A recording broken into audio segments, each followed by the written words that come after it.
Hello Hayfield Talks, I am Miss Lynn. I hope that you are all doing well, staying safe and healthy during this time. I'm super excited. I'm going to be bringing you some art projects through videos during this online learning experience. So let's get started.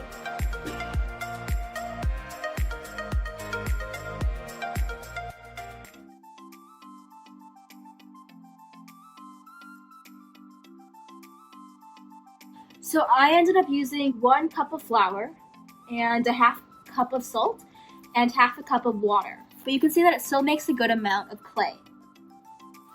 Today I'm going to be showing you how to make a clay animal. We're going to be using some of the techniques and skills we practiced earlier this school year with our clay projects.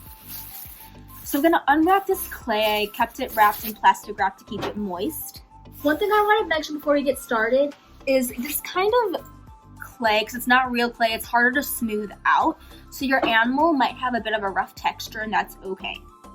The first step is we're gonna roll this into a ball, so keep your hands flat. Roll it. You can put it on the table and roll it. Step 2 is to make this into an oval shape. So I'm gonna roll it back and forth. And it looks kind of like a potato. If it becomes long and coil shaped, you should squish it back into a ball and start over again. And I'm gonna use my thumb and my pointer finger, and I'm gonna pinch around close to the end that I choose. So I'm gonna pick this side, this end, and I'm going to pinch close to this end, pinch, I'm gonna fold it up. And this is going to be the head of my animal and the body of my animal. It doesn't look like an animal yet, so don't worry because there are no details yet. The next step is to make the legs of the animal. We're going to make our animal sitting down because this kind of clay is too soft and too heavy to make an animal that is standing up. The legs would not be able to support the heaviness of this. So we're going to make our animal laying down. To do that, you need to pinch 2 legs out from the front of your animal.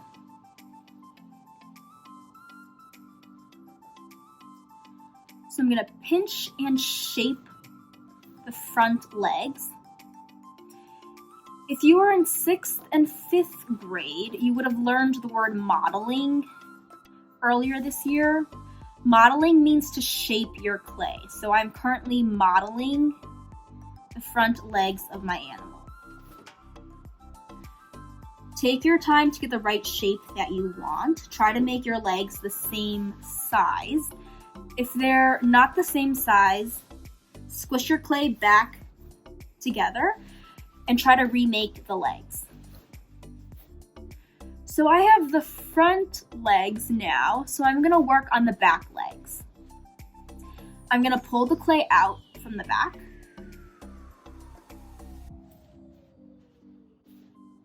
So now I have 1 leg in the back, and I'm gonna pull out from the other side to make another leg. Okay, so I have modeled 4 legs. The next thing I'm gonna do is I'm gonna model a tail. The shape of the tail that you make depends on the kind of animal you're trying to make. If you're trying to make something with a round tail, like a rabbit, you would pinch it. You can use your finger to gently tap to make it round. And I've made a small round tail for a rabbit. I think I want to make an animal with a long tail, so I'm gonna pinch it. If you are in 4th grade, you would have learned the word coil. A coil is basically a long cylinder. So I'm gonna make a coil tail. This would be good for a cat, a dog, a tiger, a cheetah, a lion. A lot of animals have coil tails.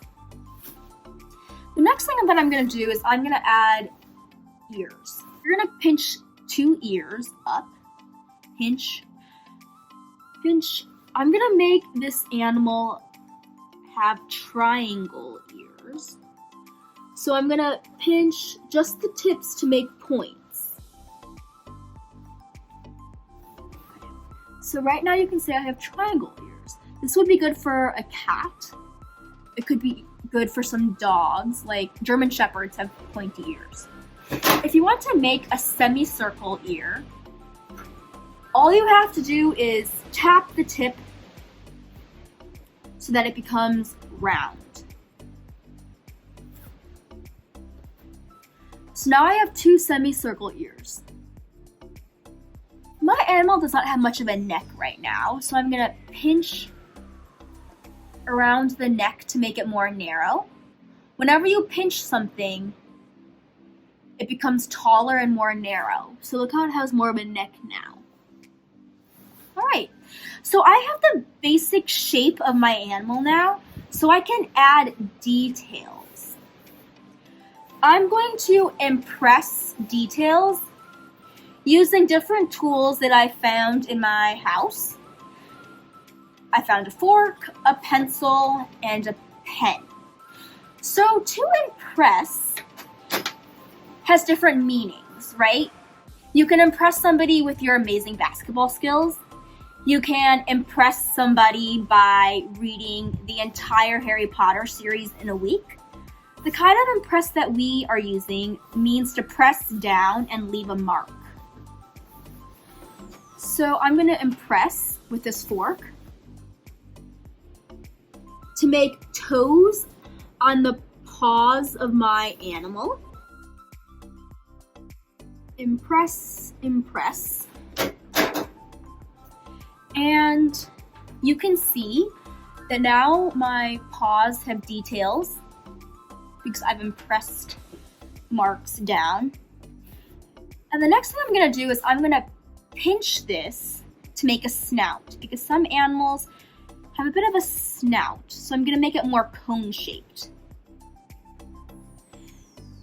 And now that I have the snout made, I'm gonna impress eyes. And I'm gonna use this pencil to create a different mark for the nose. So now I have 2 eyes and a nose. This my animal, I've decided, is going to be a leopard. So I'm gonna add whiskers. I'm going to incise whiskers. If you were in 6th grade, you would have learned this vocabulary word earlier this year. Incise means to carve. So I'm gonna carve or incise whiskers. And the next thing I'm gonna do is I'm gonna add a pattern to my animal. You might choose to do this depending on your animal. I'm making a leopard, so I'm gonna use the back of this to make spots.